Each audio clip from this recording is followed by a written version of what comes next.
When we're young, we spend so much of our lives trying to prove ourselves to our teachers, to our friends, to the world. It isn't until much later that we realize something quietly beautiful. Long before we believed in ourselves, someone else already did. Most of us just forgot to say thank you. I think encouragement is a strange thing. When someone believes in you every single day, it almost becomes invisible. You expect it. You grow used to it. You assume it'll always be there. Then one ordinary afternoon, you stumble across something that reminds you you never got where you are asleep. And suddenly, a memory you've carried your whole life begins to mean something completely different.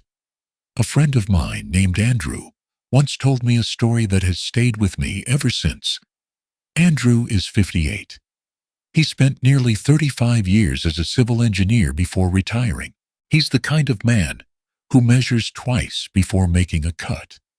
The kind who fixes things instead of replacing them. Quiet, practical. Never one to talk much about himself. If you asked Andrew how he built the life he has today, he would have probably smiled and said, "I just worked hard."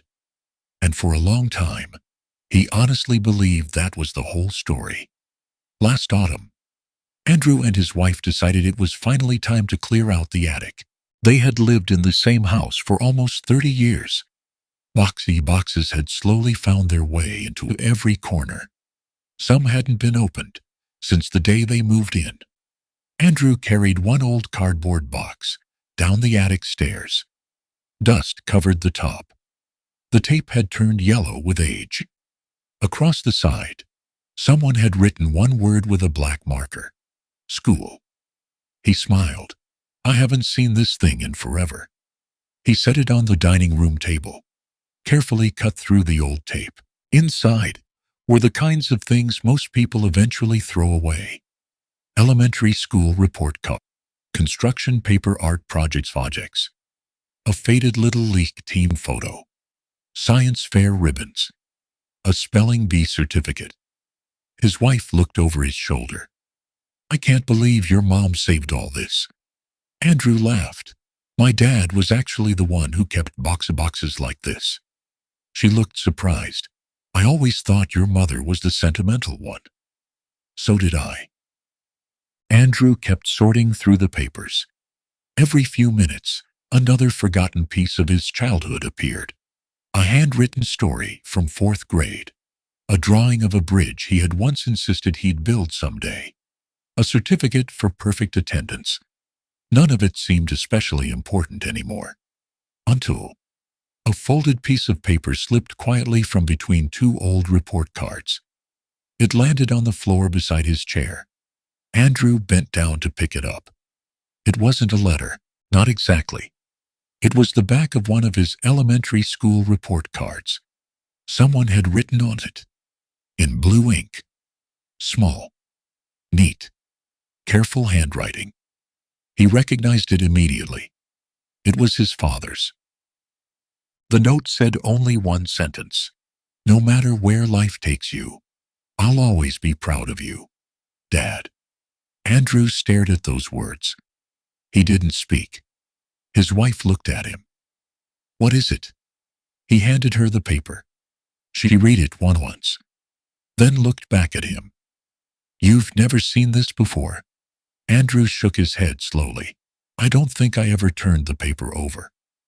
For a long moment, the room became very quiet. Outside, the wind moved gently through the maple trees in the front yard.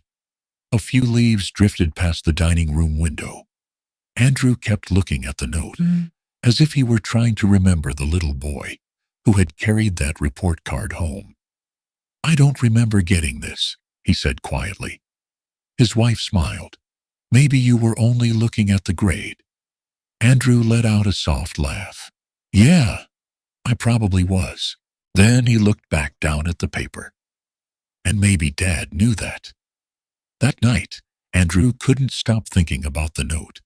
Not because of what it said, because of when it had been written. 4th grade. He must have been 9 years old, long before college, long before engineering school, long before promotions, long before anyone would have called him successful. His father had written those words before Andrew had accomplished anything at all. Not after. Before. That was the part Andrew couldn't stop thinking about. He looked at me and smiled. You know something? I spent half my life trying to earn words that had already been given to me. Andrew told me he didn't sleep much that night. Not because the note was emotional, because it didn't make sense. He kept asking himself the same question. Why would his father write something like that when he'd done absolutely nothing to deserve it? The thought stayed with him for days.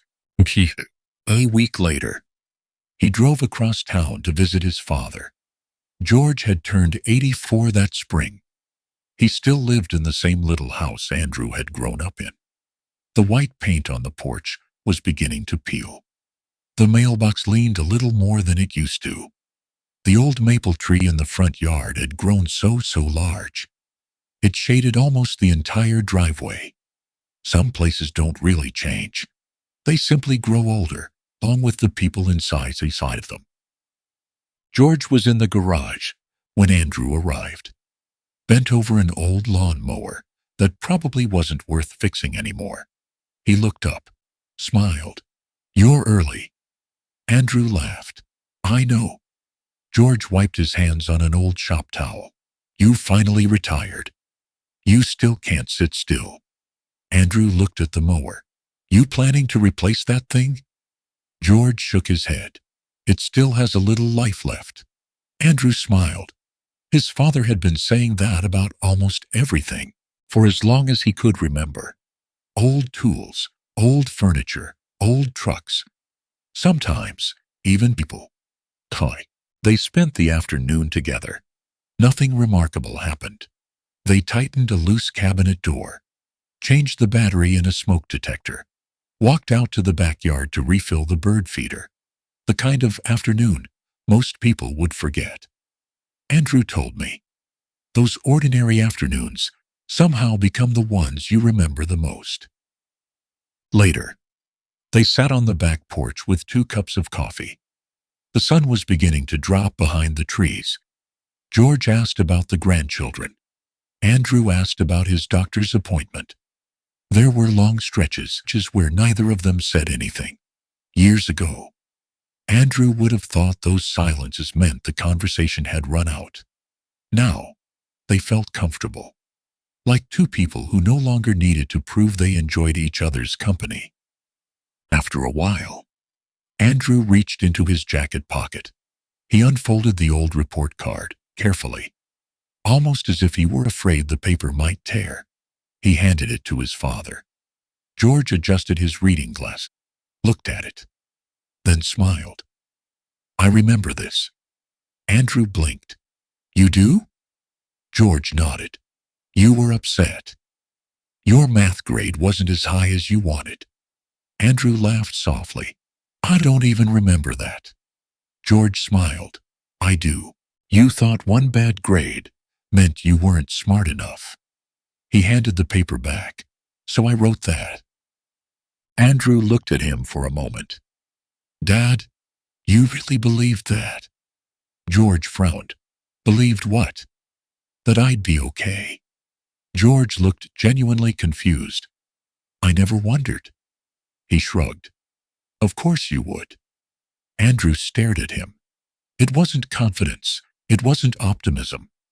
George had said it the same way someone might say, the sun will come up tomorrow, as if it had never been in doubt. Andrew looked down at the faded blue ink. I spent years trying to prove myself. George smiled. I know. I kept waiting for the day you'd finally believe what I already knew. Neither of them spoke for a while. The breeze carried the smell of fresh-cut grass across the yard. Somewhere down the street, children were riding bicycles. Andrew watched them disappear around the corner. Then he asked quietly, Did you ever worry I'd fail? George chuckled. Oh, plenty of times. Andrew looked surprised. George laughed. I worried about tests. I worried about broken hearts. I worried about whether you were getting enough sleep. He took a sip of coffee. But I never worried about the kind of man you'd become. He looked over at his son. Those are different things. Andrew told me that sentence followed him home. Not because it sounded poetic, because it sounded exactly like his father. Simple, honest, certain.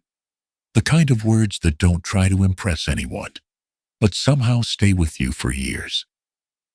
That evening, Andrew stopped by the grocery store on his way home. As he stood in line, he noticed a young father a few feet ahead.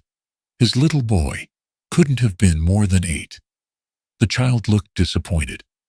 He held a folded spelling test in both hands. Andrew couldn't see the grade. He didn't need to. The father crouched down, looked his son in the eyes, and smiled. We'll figure it out. Then he put a hand on the boy's shoulder. I'm proud of how hard you tried. The little boy nodded. His shoulders relaxed. They walked out together. Andrew stood there for another moment, holding a loaf of bread he had completely forgotten to put on the conveyor belt. For just a second, he wasn't looking at the father and son. He was remembering another afternoon, another report card, another man who had quietly believed in him before he had ever learned to believe in himself.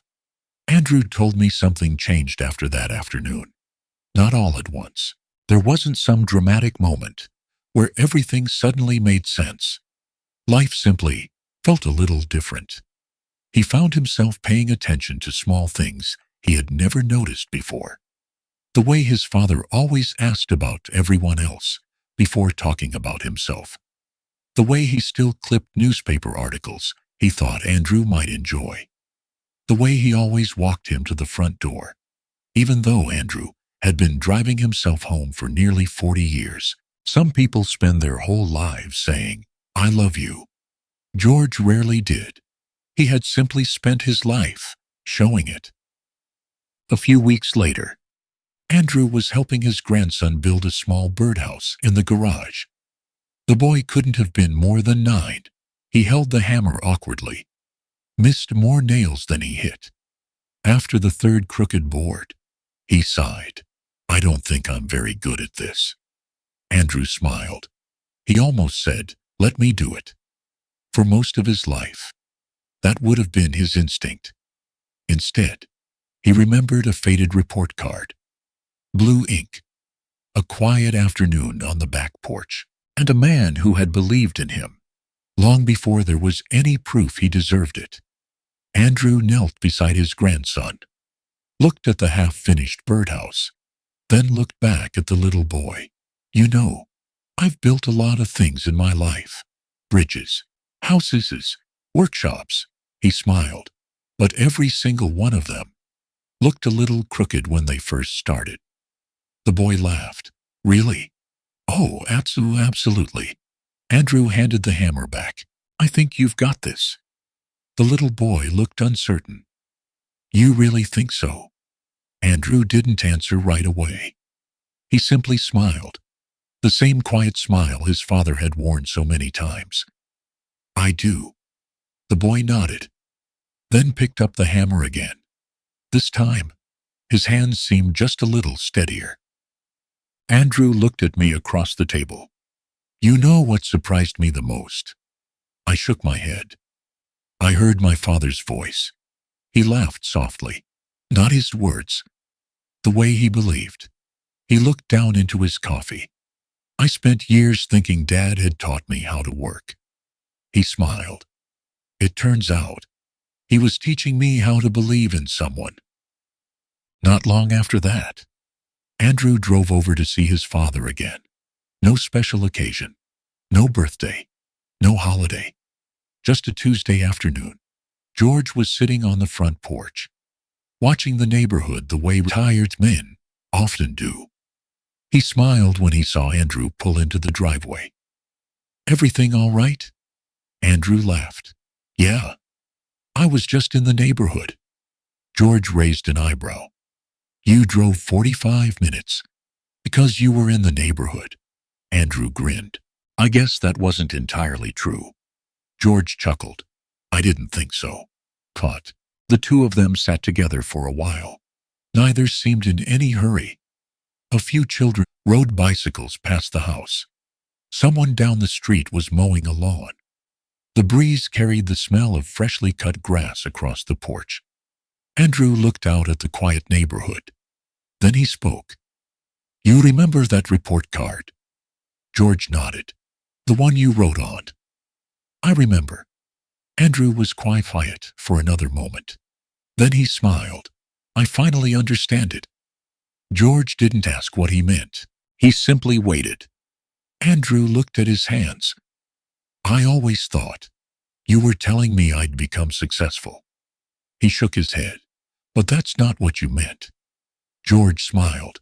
No, it never was. Andrew looked at his father. You were telling me that I didn't have to earn your belief. George's eyes softened. He nodded once. Exactly. Another quiet moment passed between them. Then George reached over and gently patted Andrew on the shoulder.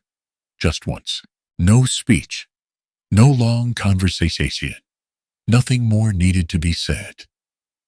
Driving home that evening, Andrew found himself smiling at red lights, at stop signs, at he normally wouldn't even notice. Not because anything in his life had changed. His career was still over. His house was the same. Tomorrow would probably look a lot like today. The difference was much smaller than that. For the first time in his life, he realized he'd spent decades trying to become someone his father had already seen in him, long before anyone else had, long before he had. As I get older, I've started to believe that confidence is rarely something we build of way. Somewhere along the way, most of us borrowed it from someone else. A parent, a teacher, a coach, a friend. Someone who looked at us before we'd accomplished anything and quietly said, I believe in you. Maybe that's why those words matter so much. Not because they predict the future, but because they help create it. If someone came to mind while you were listening tonight, I hope you don't wait too long. Not because they expect to hear thank you, but because people who spend their lives believing in others deserve to know. Their belief became part of who we are. Thank you for spending this evening with me. I'll see you again next time.